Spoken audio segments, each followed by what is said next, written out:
Mesdames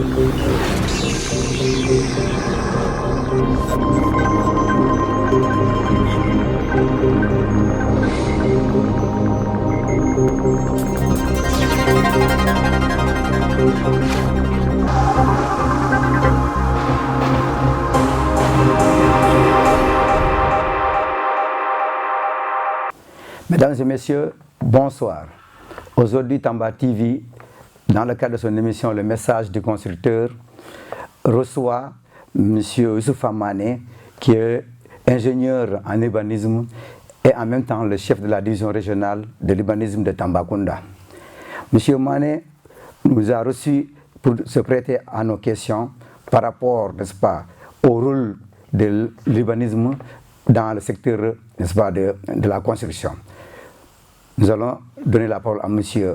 Mané pour qu'il nous reçoive et parle de ces problèmes-là. Mais avant tout, il va se présenter.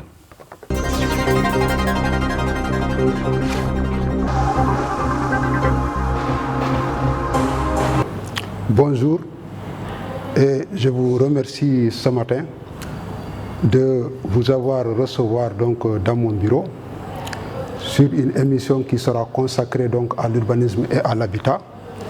Je m'appelle Youssoufa Mané, je suis ingénieur urbaniste, je suis le chef de la division régionale de l'urbanisme et de l'habitat de Tambacounda depuis le 27 décembre 2018. Monsieur Sanoho, avant d'entrer dans la première question, j'aimerais remercier et saluer les autorités administratives et locales. J'aimerais aussi saluer de passage l'ensemble de mes collaborateurs dans le cadre donc du travail, de l'urbanisme et de l'habitat, et aussi de remercier mes collaborateurs directs dans le service. Monsieur Sanoho, les missions de l'urbanisme, en particulier de la division régionale de l'urbanisme et de l'habitat, à l'instar ou à l'image des autres, cette division régionale s'inscrit dans le cadre général. Cela veut dire que les missions qui ont été attribuées à la division, à la direction générale de l'urbanisme et de l'architecture.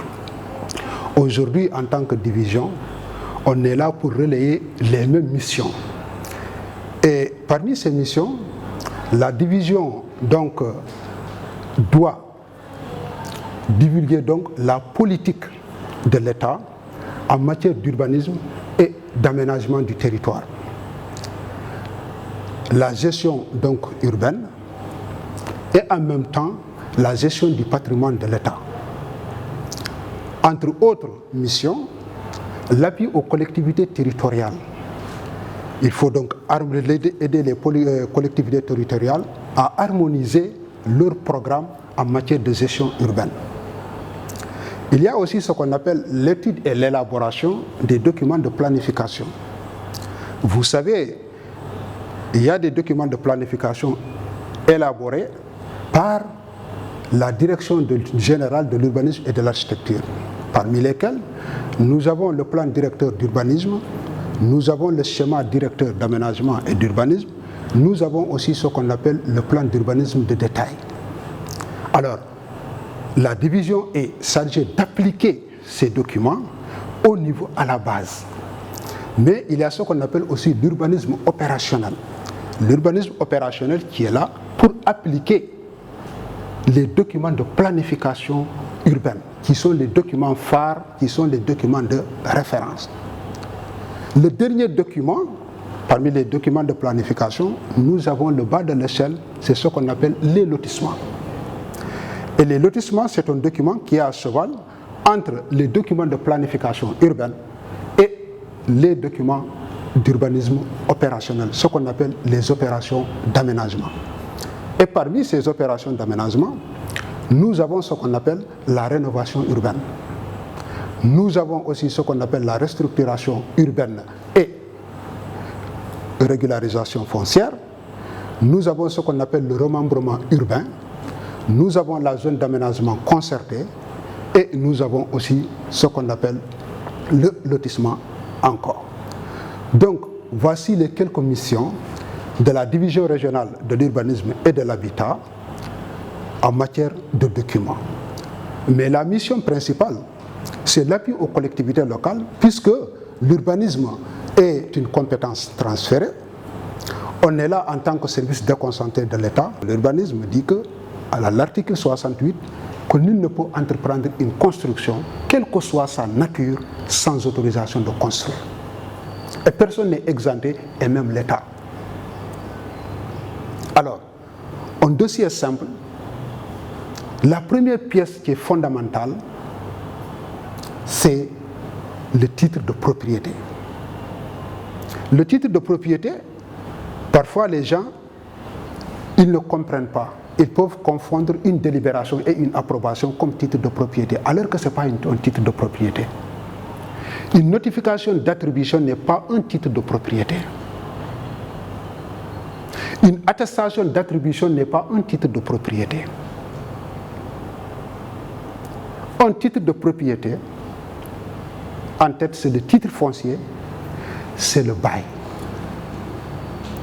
Le bail, c'est un contrat de location entre l'État et des tierces personnes. C'est un contrat de longue durée qu'on appelle les baux amphithéotiques, que les gens estimaient à 99 ans. En tout cas, c'est renouvelable. Donc pour l'autorisation de construire, soit il faut avoir un titre foncier ou un bail. La deuxième pièce, c'est ce qu'on appelle l'extrait de plan cadastral. Et l'extrait de plan cadastral, aujourd'hui, nous avons ce qu'on appelle le NICAD, le numéro d'identification cadastrale. Chaque parcelle du lotissement a un numéro comme la carte d'identité. C'est ce qu'on appelle les pièces administratives qu'on doit avoir d'abord pour prétendre à déposer un dossier d'autorisation de construire pour ce qui concerne un dossier simple. En dehors de ces pièces administratives, nous avons ce qu'on appelle les pièces écrites. Les pièces écrites, ce sont des formulaires qu'on peut vous fournir ici. Et que le concepteur, celui qui vous avait fait le plan, peut vous le faire. Parce que les gens ne sont pas obligés aussi de venir à l'urbanisme pour faire les plans de construction. Vous pouvez le faire dans d'autres bureaux d'études. Il y a autant de destinataires qui sont là, qui peuvent vous le faire. Et les pièces écrites aussi sont à la portée de tout le monde.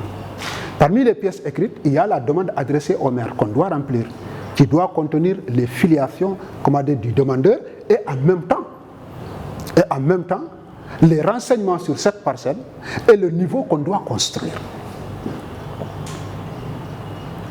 Il y a ce qu'on appelle le fiche de renseignement. Dans ce fiche de renseignement, après avoir mis le nom et le lot de la parcelle, vous allez nous renseigner sur la surface bâtie et le niveau du bâtiment et la distribution même du bâtiment. Ça veut dire que les pièces, est-ce que c'est à usage d'habitation, à usage commercial, à usage commercial. Vous allez nous indiquer, et le niveau aussi, est-ce que c'est un rez-de-chaussée tout court ou bien c'est un R+1 ou un R+2. C'est ce qu'on appelle les pièces écrites. En dehors de ces pièces écrites, il y a des taxes à payer. Et parmi ces taxes à payer, nous avons la taxe d'urbanisme qui s'élève à 5 000 francs. Nous avons un timbre fiscal qui s'élève à 1 000 francs. Et nous avons la taxe municipale qui dépend des collectivités territoriales.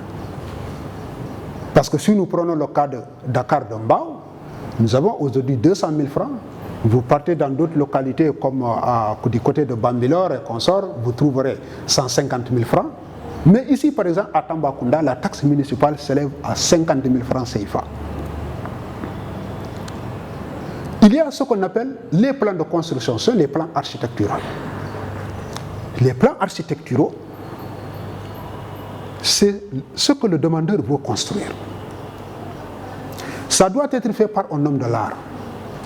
Et sa composition aussi, en dehors de la page de garde, ou ce qu'on appelle la cartouche, nous avons à la première page ce qu'on appelle le plan de masse. Le plan de masse nous laisse voir la position de la surface bâtie dans la surface totale. C'est la première impression.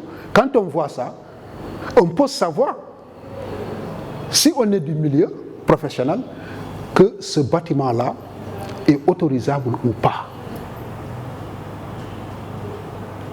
Après le plan de masse, nous avons ce qu'on appelle la vue en plan. La vue en plan, ça c'est la distribution des pièces à l'intérieur de cette surface bâtie. Cela veut dire quoi? On va maintenant distribuer les pièces. Nous avons 2 chambres ou 3 chambres, nous avons salon, nous avons cuisine, nous avons les toilettes, les salles de bain intérieures et consorts, les halls par-ci par-là, la mitoyenneté, tout et consorts. Et chaque pièce avec ses dimensions. Monsieur Sano, ce secteur était, ce niveau est très important. Pourquoi ce niveau est très important? Parce que tout ce qu'on fait, je vous l'avais dit dans l'émission et la présentation, c'est de véhiculer les lois politiques et les règlements en matière d'urbanisme. Donc on doit se référer à des textes qui sont là, le code de l'urbanisme et sa partie réglementaire qui est approuvée par décret. Les normes sont dedans, les normes urbanistiques et les normes architecturales. Parce qu'il ne faut pas confondre normes urbanistiques et normes architecturales. Ce n'est pas la même chose. L'architecture est une composante de l'urbanisme. Alors, les normes urbanistiques, par exemple, je vous donne. On vous dit,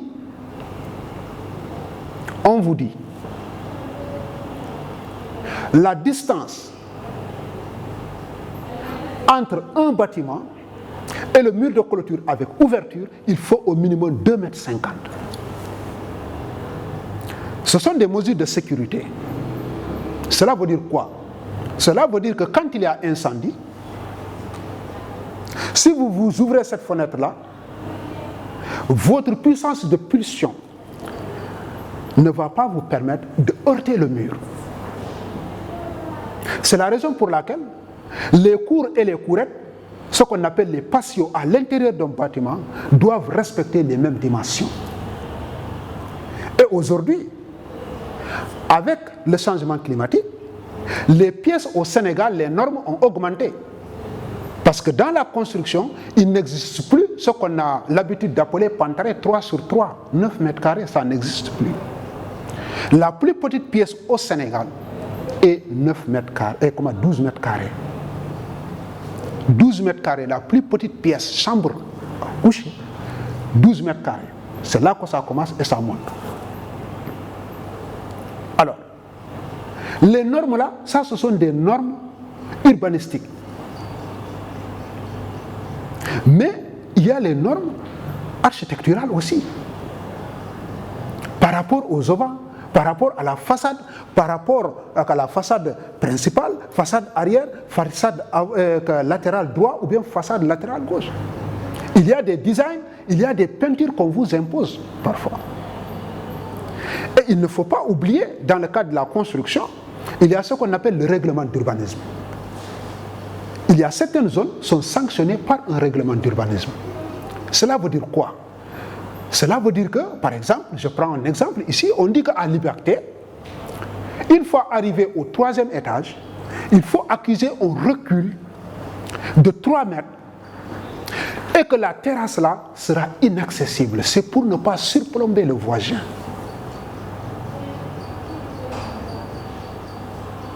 Ce qui est valable à Dakar, ça veut dire qu'à Pékin, par exemple, d'Agoudan, ou bien à Nord-Foire, n'est pas valable à Medina Koura. C'est ce qu'on appelle le règlement particulier, le règlement d'urbanisme particulier. Dans une même ville, il peut y avoir un quartier où on te dit que personne ne dépasse ici une construction de R+2 ou R+1. On verra le pourquoi. L'autre partie, après la vue en plan, il y a ce qu'on appelle la façade. Et la façade, parfois on présente la façade principale. Ça veut dire que la devanture du bâtiment, là où on entre qu'on présente. On peut présenter la façade arrière pour montrer, on peut présenter la façade latérale, ça dépend, mais ce qui est obligatoire, c'est la façade principale. Et il y a ce qu'on appelle en dernière position la coupe. La coupe nous laisse entrevoir la hauteur sous plafond. C'est dire que du sol à la dalle, c'est combien de mètres? Ça aussi, ce sont des normes urbanistiques. Il faut au minimum 3,20 mètres.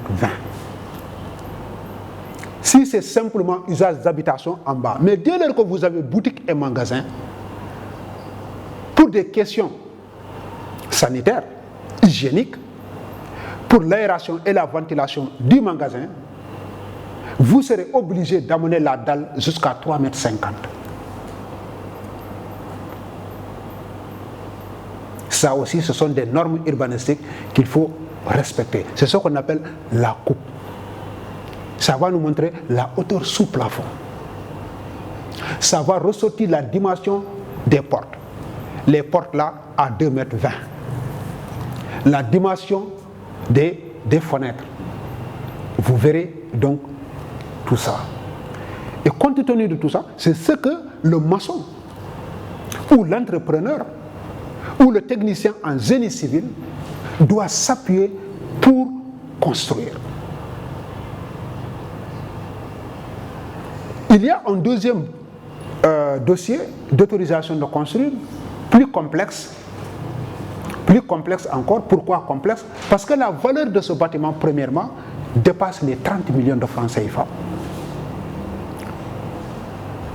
Et si ça dépasse les 30 millions de francs CFA, la particularité, avant de déposer ce dossier-là, il faut quérir le visa d'un architecte DPLG, diplômé par le gouvernement. Vous n'êtes pas sans le savoir, il y a ce qu'on appelle l'ordre des architectes, mais il y a ce qu'on appelle l'ordre des géomètres experts aussi. Alors, le cachet d'un architecte est exigé, c'est pour garantir ce bâtiment que les normes ont été respectées. Mais aussi, ça peut être un établissement recevant du public.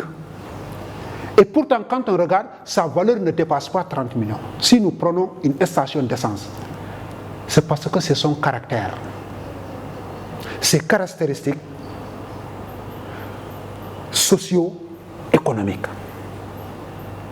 C'est pourquoi il doit acquérir le cachet d'un architecte.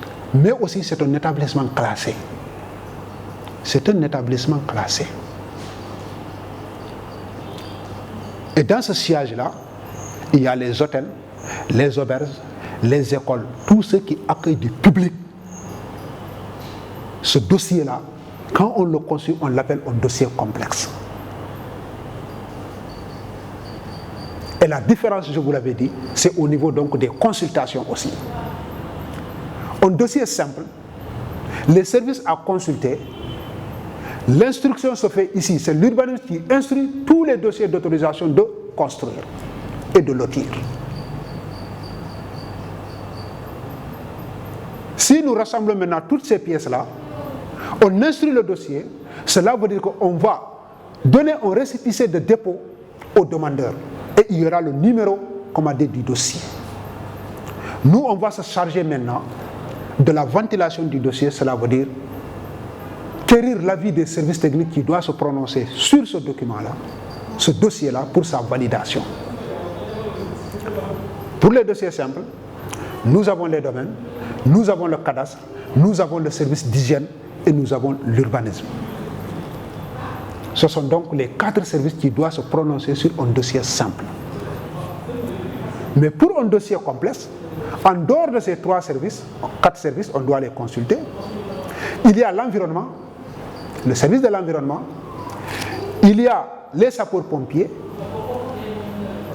et si c'est d'autres dossiers encore, par exemple dans la forêt classée, il faut consulter les eaux et forêts. Et parfois même, on peut consulter des services comme la SDE, par exemple, et la Sénélec pour voir, surtout la SDE, est-ce qu'il n'y a pas de tuyaux qui sont passés par là. Comme ce qui s'est arrivé, par exemple, à la construction de la station de service Eidon. Eidon. Oui, parce que tout simplement, les stations de service, il faut condamner même AGEROUTE. Oui, la GEROUTE et la direction des routes. Parce qu'il y a des emprises, parce qu'il y a des lignes qui doivent passer, il faut les descendre. L'environnement aussi va vous donner les mêmes choses, qu'il faut enterrer, comme par exemple la moindre tension, pour des raisons de sécurité. Et pour ce qui concerne les tuyaux aussi d'adduction d'eau, si ça en existe, il faut essayer de les épargner. Donc, M. Sano, voici les deux dossiers que nous disposons en matière d'autorisation de construire, dossiers simples et des dossiers complexes. Cette question liée au béton armé pour contrecarrer éventuellement ce que vous avez appelé les effondrements. Nous avons vu à travers ce pays des constructions qui ne sont même pas achevées et se sont tombées. Donc ce sont des problèmes de béton armé qui se posent. Donc des études géotechniques doivent être faites à l'avance pour permettre aux constructeurs de construire en toute quiétude. Alors, pour ce qui concerne l'exigence, je me rappelle, moi j'ai fait Dakar, je sais, on avait eu une lettre circulaire là, exigeant même à R+2 que l'individu y insère ce qu'on appelle le plan béton armé. Le plan béton armé est différent du plan architectural. Parce que le plan architectural est là pour nous montrer la forme du bâtiment, la construction du bâtiment. Et parfois, on le fait tout simplement en 2D. Il y a 2D, il y a le 3D. Ça nous montre surtout l'architecture et ça s'arrête là. Alors que le béton armé, ça c'est l'ossature même du bâtiment. Ça c'est l'ossature. Le plan de construction, on peut l'assimiler à un design. On peut l'assimiler à un design. Parce que quand vous dessinez en 2D ou en 3D, il y a des choses, il y a des bibliothèques qui sont là, vous pouvez orner votre bâtiment, vous mettez le lit à l'intérieur, vous mettez le salon ici, vous mettez tout ça est beau. Tout ça est beau. Mais ce qui est important, c'est la construction en tant que telle. Qu'il faut un document fiable, techniquement conçu, qui va vous permettre de réaliser ce bâtiment-là qui a été autorisé par le service. C'est tout là l'importance. Donc je dis que c'est l'ossature.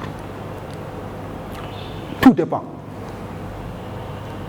Le plan béton armé dépend du niveau du bâtiment, dépend du volume du bâtiment, dépend même de la destination du bâtiment. Je m'explique. Parce qu'un immeuble, à partir de R+4, je pense que il y a certaines catégories de fer, vous n'oserez pas les utiliser dans les poteaux. Il y a des gens qui sont destinés à le faire. Des techniciens en génie civil sont là. Pour ça. Pour non seulement faire le métrage, mais aussi pour estimer et évaluer. Parce que quand on te dit, par exemple, un devis estimatif et quantitatif, c'est vrai, dans ce devis estimatif et quantitatif, il y a les matériaux à utiliser. Mais parmi ces matériaux-là, le ferrage est très important. Tout le béton armé, si vous regardez, c'est le ferrage. C'est quoi? Ce sont les poteaux. C'est quoi? C'est les linteaux. C'est quoi? C'est les poutres. Mais les catégories de fer à utiliser, de fer 6 jusqu'à peut-être certaines qui n'ont fer 14, 16, je ne sais pas, 20, 24. Ça dépend de la construction. Pour son exigence, ça va de l'intérêt même des constructeurs. Mais vous savez, faire un plan de construction, parfois, revenir à faire un plan béton armé, je n'ai pas dit que le plan béton armé est très cher, plus cher que le plan de construction. Non, je n'ai pas dit ça. Parfois, le problème qui se pose, c'est quoi? C'est que nous avons des constructeurs qui sont là, nous avons des professionnels qu'on appelle par exemple des maçons. Les gens aiment aussi la facilité. Vous savez, la sécurité d'un bâtiment, c'est vous-même. En tout cas, ce que je vous avais dit, dans le code de l'urbanisme, il n'y a pas quelque part, pour ce béton armé n'est pas exigé. Parce que si vous regardez l'autorisation de construire, les pièces à fournir, on ne vous le demande pas. On ne vous le demande pas. Mais il fut une année, quand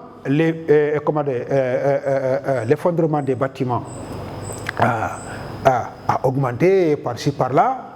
Les lettres circulaires sont sorties pour dire aux gens que désormais, avec R+2, il faut exiger un plan béton armé. Et le plan béton armé aussi n'est pas à la portée de tout le monde, parce qu'il y a des spécialistes pour ça. C'est important. Dans la mesure où, M. Sanon, l'ossature du bâtiment, c'est tout. Je pense que si vous faites un R+3 et que vous aventurez à mettre du fer de 8 ou bien du fer de 10 à l'intérieur des poteaux, nous savons tous le bâtiment, c'est un poids qui est là. Chaque poteau a son importance. Et l'emplacement du poteau même a son importance. Les poteaux qui sont au milieu, les poteaux qui sont à l'angle n'ont pas les mêmes charges, comme on le dit, n'ont pas les mêmes charges. Et donc, il faut un homme de l'art, il faut un technicien averti pour vous évaluer, pour vous faire commander ce travail-là de plan béton armé. Mais au préalable, même la texture du sol, ce qu'on appelle les études géotechniques, la fondation, on est sur quel sol? On est sur des sols sableux, on est sur des sols latéritiques, on est sur des sols sableux latéritiques ou des sols latéritiques sableux, ou des sols calcaires. Alors, qu'est-ce que, en matière de construction, qu'on doit faire si, par exemple, si on est sur des sols mobles, si on est sur des sols caillouteux, comme par exemple à Tambacounda, quelle est la profondeur de la fondation par niveau, et quelle est la profondeur commandée aussi des semelles, et que doit être commandée la taille des semelles. Par rapport à tout ça, pour contrecarrer, moi j'allais dire, non seulement exiger le plan béton armé, mais il faut que les constructions soient suivies et contrôlées par un homme de l'art. Que les constructions soient suivies et contrôlées par un homme de l'art. Des fouilles à la construction, surtout là-bas, au niveau du soubassement. Parce que s'il y a un homme de l'art qui supervise les travaux, le paiement de la supervision, ce n'est absolument rien. Parce qu'un maçon qui est là, un superviseur technicien qui est là, comme on le fait dans les grands chantiers de l'État, que nous-mêmes on est amenés aujourd'hui à suivre certains chantiers de l'État, parce que nous sommes des agents de l'État, pour contrôler certaines entreprises dans le cadre donc de la construction. Qu'est-ce qu'on contrôle là-bas? Deux choses. L'application du béton armé. Parce que eux, tous les plans de construction sont accompagnés d'un plan béton armé. C'est de voir, est-ce que cette poteau, quel est le volume de cette semelle? Il faut qu'on soit là, sur le terrain. La profondeur, tout doit être vérifié, tout doit être contrôlé. Maintenant, quelqu'un qui a un dossier simple, en RDC, il préfère aller voir un maçon, oui, pour lui faire la construction, sans pour autant consulter un technicien en béton armé. Et pourtant, c'est tellement simple. Parce que déjà, le plan de construction est là, est autorisé. Ce qui te reste, c'est de soumettre ce plan de construction autorisé à un technicien en génie civil, à un technicien supérieur en bâtiment, pour qu'à partir de ce plan-là, il vous fait un plan béton armé qui va accompagner de ce plan. Ne serait-ce que pour guider le maçon. Oui, ne serait-ce que pour vous-même, quel est le volume, ce que vous allez acheter en fer. Le maçon est là maintenant pour appliquer ce que le technicien avait dit par rapport au béton armé. Moi, je pense que si les gens fonctionnent comme ça, élaborent comme ça, procèdent comme ça, dans le cadre de la construction, en tout cas, je sais que des nouveaux bâtiments ne vont pas tomber brusquement. Vous voyez, les charges là, les gens ne les calculent pas. Parfois, vous voyez un bâtiment qui n'est pas terminé, les auvents qui tombent, vous voyez l'effondrement, le fer, et il y a tout un tas de choses en dehors même de ce plan béton armé. Même si vous faites un bon plan béton armé aussi, monsieur, il y a ce qu'on appelle le ciment là. Les mélanges là, il faut bien les voir. Si vous n'avez pas bien dosé, vous savez, ce fer-là, le fer rouille à l'humidité. Nous le savons tous. Mais si vous n'avez même pas bien mélangé, avec les enduits là, tout et consort, vous verrez que, au fur du temps, le sable là va bouffer tout le fer là, et ça peut entraîner ce qu'on appelle des fissures, ce qu'on appelle les effondrements. Il y a d'autres mesures de prévention par rapport à ça. Nous le savons bien, c'est ce qu'on appelle l'étanchéité. Il faut le faire, ou bien tout simplement essayer de faire la pente au niveau de la dalle, pour qu'à chaque fois que l'eau tombe, qu'on ne s'estagne pas et ça se dirige vers les gouttières. Donc il y ait des issues de versement d'eau. Monsieur Sano, j'ai mesuré cette émission à sa juste valeur. C'est une émission qui est très importante, parce que je peux dire que vous êtes la voix des sans-voix, mais aussi vous êtes des porteurs d'informations. Aujourd'hui, la population a besoin de s'informer par rapport à ce secteur-là. Vous n'êtes pas sans le savoir, il y a des gens même qui ignorent ce qu'on appelle l'autorisation de construire. Ils ne le savent même pas, ils n'ont pas cette culture-là. C'est fréquent de rencontrer des gens sur le terrain qui vous disent c'est quoi l'autorisation de construire.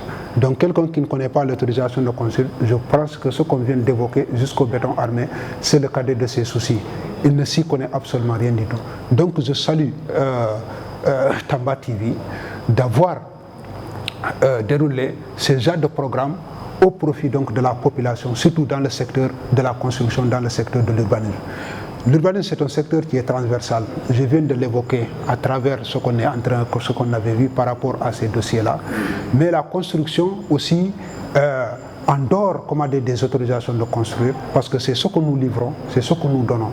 Nous exhortons les populations, nous exhortons les constructeurs à côtoyer, à associer les techniciens en la matière pour les assister et éventuellement contrecarrer certaines catastrophes qui arrivent parfois au niveau donc des constructions.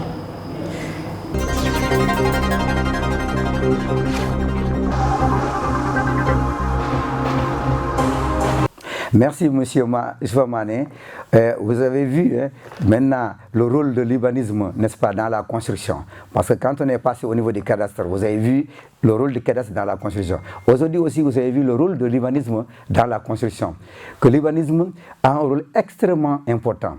Parce que c'est lui qui est là pour, n'est-ce pas, faire accompagner vos plans, des pièces, n'est-ce pas, qui doivent accompagner vos plans dans la construction. Ensuite, c'est l'urbanisme aussi qui contrôle ces plans et ces constructions qui doivent être faites par vous dans vos chantiers. C'est l'urbanisme qui joue aussi un rôle dans, si vous voulez, dans le lotissement. Vous allez voir aussi que l'urbanisme ne s'arrête pas aussi à ce niveau-là, parce qu'ils sont là pour aider les collectivités locales, les communes, n'est-ce pas, dans l'exercice de leurs fonctions, puisque l'habitat et la construction est une compétence transférée, comme il l'a dit M. Mané, et c'est dans ce cadre-là maintenant qu'il aide les différentes communes dans, n'est-ce pas, leur travail de construction. Et nous allons, n'est-ce pas, nous arrêter aujourd'hui ici pour cette émission, tout en vous annonçant que la semaine prochaine, nous allons trouver encore M. Youssoupha Mané pour qu'il nous parle encore de ces problèmes aussi importants, aussi cruciaux, n'est-ce pas, que le bâtiment. Parce qu'on a l'habitude de vous dire que quand le bâtiment va, tout va.